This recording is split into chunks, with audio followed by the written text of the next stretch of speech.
So I was looking at some thoughts I recorded while I be driving to work and shit, cause that's the time where I love being to myself and meditating. Just had these random thoughts that pop up in my head, or just conversations I had with people that send me to a certain direction of thought. And one of those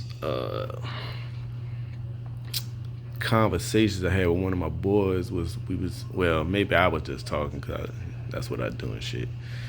But it was about nothing, like the power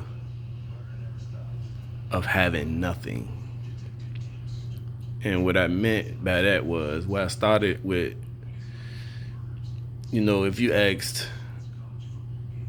if you had a thousand religious people and 1,000 non-religious people, you asked them to draw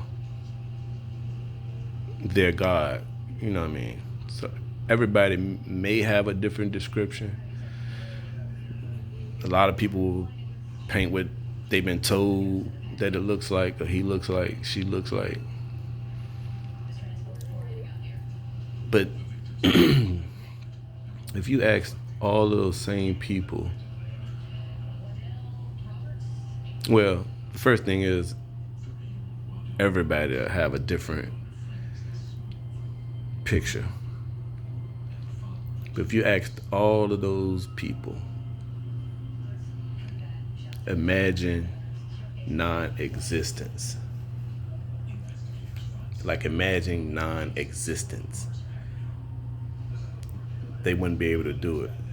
The first thing they would think or imagine is nothing. That nothing would be either darkness, or they may describe it as black. Some might see all light. Some might describe it as white. But in the end, all groups of people will see what they would consider to be nothing. And the power of that is that nothing has to still exist within something. And for me, this is just me rambling. It might not make sense, but it makes sense to me. You know what I'm saying? But for me, perfection beyond nothing is non-existence that we can't comprehend. We can't comprehend beyond the imagined nothing. And we not supposed to, because in the way I see it, that there was perfection, the perfect everything, perfect consciousness. And in order to understand itself, it had to become nothing. And in an instance, it became nothing. It was something and nothing at the very same time, because one cannot exist without the other. Nothing cannot exist without being inside of something. And then the only way nothing can truly exist within something is that a consciousness has to observe that there's nothing. So when I would ask these group of people to imagine non-existence, and they tell me the blackness, that is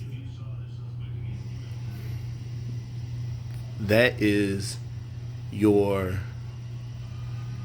example, or for me, proof that you are a perception of creation. Because in that imagining of nothing, the understanding is that nothing only exists because you consciously see that there's nothing. The same way creation started. And once it understood or created itself into nothing and actually became something at the very same time, then it was everything. Like imagine perfection or the singularity or God or the universal conscious, whatever you want to call it. If that's perfection, that means it vibrates at the perfect frequency for manifestation. And if that's perfection, then it can create everything. So I say that to say this, like even in our own lives, because all of this is just vibrations, I understand that I am a perception of creation, conscious of myself within myself, being observed by myself. And when I say that, by creation, I understand that all it takes is the vibrations that I align myself with to manifest shit. And I understand that I really have nothing, which means I have everything, because I can have what I want, but it's like not in a sense of this third dimensional material shit. Like that's why none of that shit, it just don't matter. You know what I mean? It's like trying to put this shit into fucking words, man. It's like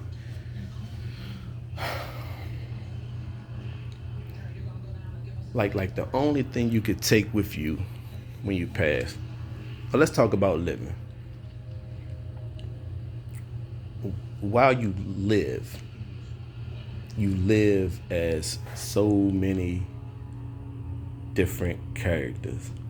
And what I mean by that is I live as Ben, I live as Kibi, I live as Ben, the operator, you know what I mean? Ben might have an attitude. I live as hubby, I live as Pop Pop. You know, I live as all those things, you know what I'm saying? But you only live as those characters based on interaction of the observer. So I'm only Pop Pop when my grandkids are around. I'm only Dad when my kids are around. And as I sit here in the physical. Now, from their perspective, I'm Dad all the time. That's who I am, you know what I'm saying? To them. But when you really look at yourself,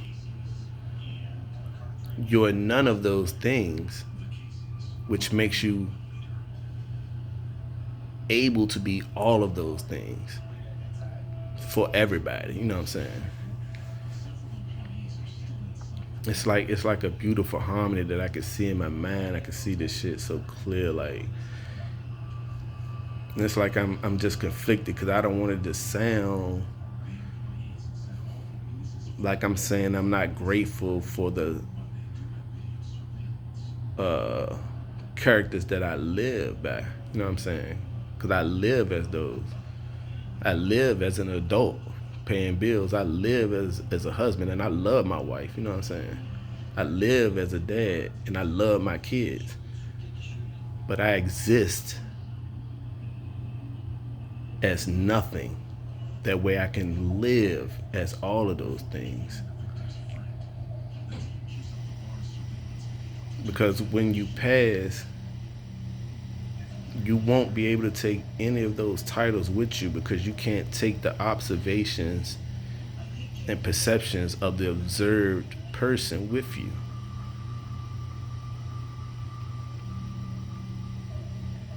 So you take none of that. But you leave your energy, and that's how they keep perceiving you in their universes. You know what I'm saying?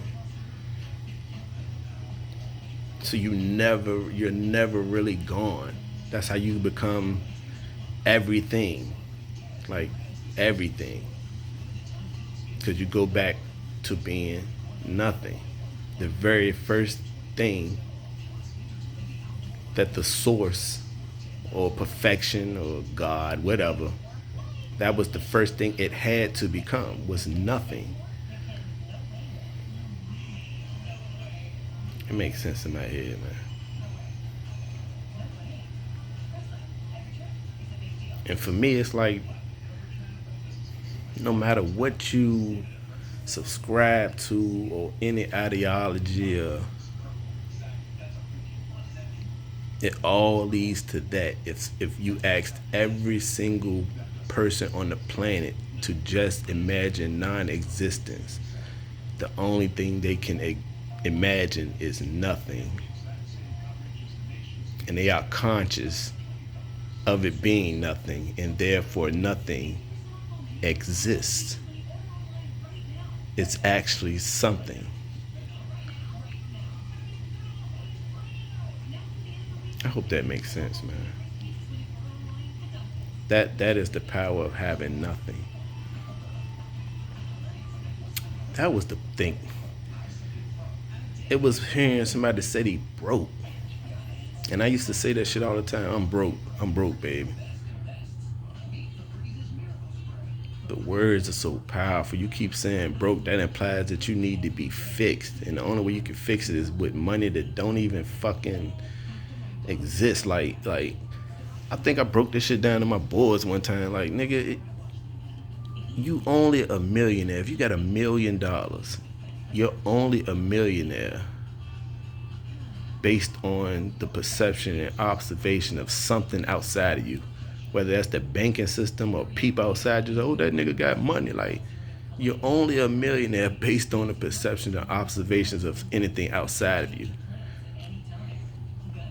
Because if that weren't the case, if you was in a room or you built you a house and you just stayed there, you never spent it, you never went outside, but you had $1 million all around you, you would just be a nigga in a room with 1 million pieces of paper. Like, nigga, you ain't a millionaire until you spending $1 million. Because if you ain't spending it, you just a nigga with a pocket full of paper. So the money don't fucking matter, man. Not to say that we don't need it, because we in this system. I get it. You know what I'm saying? I work every motherfucking day. That's the game, though. I told my boy, I broke that shit down to him, like, dog, when you play Call of Duty, you trying to level your guns up. Like, you trying to get you a good loadout, just so you can fucking play the game and enjoy it. That's all we doing. We playing the game. You try to get raises. You try to get better jobs because you trying to get your loadout. You're trying to get you a good loadout so you can play the game and really enjoy it. And then when you get my age, and like, I'm good with my loadout. And now I'm just playing the game, but it ain't even really fun no more. I'm just playing. You know what I'm saying? So for me, I play the game. It's like my kids are all around me. And they all babies. Even my grandkids, my wife, everybody my babies. And we're sitting around the TV, and I give all of them controllers, and all of them think they playing the game, but I'm the only one with the controller hooked up. That's how I go about it. Like, I'm gonna play this game for y'all, and then they can watch me long enough to where I can turn my controller off, and they can keep playing just as I played, and it's seamless. And they understand that all this shit is just for fun. Even when we get murked, you know what I'm saying, on Call of Duty. Even when you down a game, or you can't You got to keep playing the same thing over and over and over until you finally get it. You know what I'm saying? Like Mario Brothers, we gonna keep doing this shit till we beat this fucking level. You know what I'm saying? Cause it's the challenge that's supposed to drive you. It ain't supposed to dampen your soul. Cause ultimately, we just here playing a fucking game. You know what I'm saying? So that was the thing.